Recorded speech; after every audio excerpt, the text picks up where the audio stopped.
In this video, we'll generate the hyperbolic cosine dataset and its infinite product series expansion.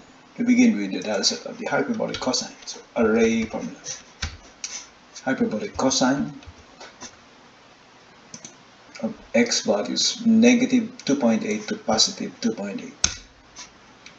And the infinite series product. So it is equal to 1 plus x squared over pi times n minus 0.5 quantity squared.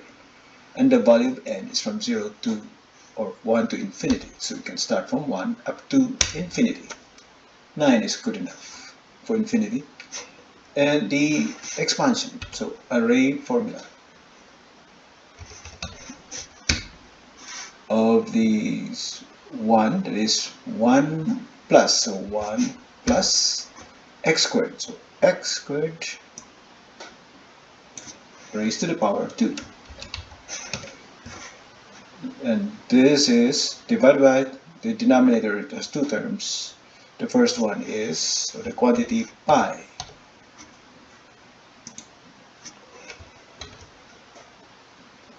times the quantity n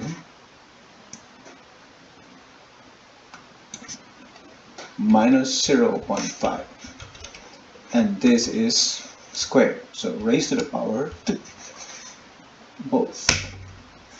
Now we can calculate the infinite product. So it is product of these values, and we drag this downwards, and we'll chart this. Insert chart, and we use scatter chart. Column A, row 1 as header, column A as label, and show the trend line under series. And the type of the trend line, polynomial. For the degree, we can have a degree. For the label, use the equation. So here's the trend line and polynomial to the 8th degree. You'll notice they're the same. The data sets are almost the same. This is a good approximation.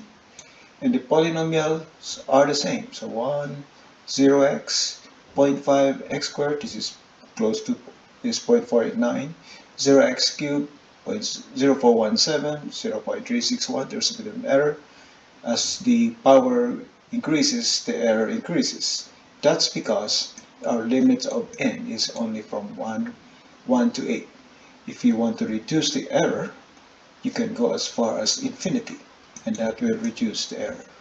This completes the use of infinite product to generate the approximation of hyperbolic cosine.